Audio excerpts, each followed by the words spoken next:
loves, ito na nga, madaling araw. Valentine's Day, gagawa ako ng bouquet para kay Dada.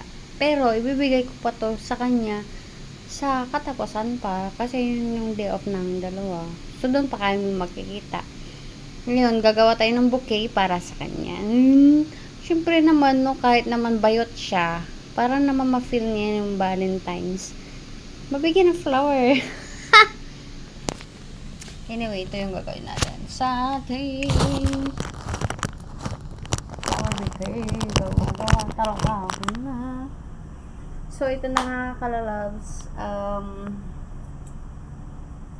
Nag-order tayo ng mga pambalot, mga yan, mga sa Shein. Nag-ano ako ng mga materialis pa. Tapos, dinagdagan ko siya ng mga chocolates. So, dahil kanina na-start ko na siya, nagbalot na ako. Stick lang siya, chopstick. Chopstick sa kantin. Tapos, scotch tape. Tapos, nilagyan ko siya sa mga likod-likod. Ganyan. Bumili ako ng tag-iisa lang na peraso. Tapos, yung isa is Toblerone. So, yun na mga kalalabs. Tutuloy natin yung ating ginagawa. Para kay Dada. Sana ma-surprise ko siya pagpunta ko doon. Iabot ko to. Kasi nga, hindi kami magkapareho ng tapos isang beses lang siya mag-day off. So, paano lang dalawa kami mag-celebrate? Ang hirap-hirap magtugma yung aming mga schedule. Hirap ng sitwasyon niya. So, wala tayong choice. Kundi, kahit na late na yung Valentine's gift ko sa kanya, ma-appreciate pa rin naman niya to.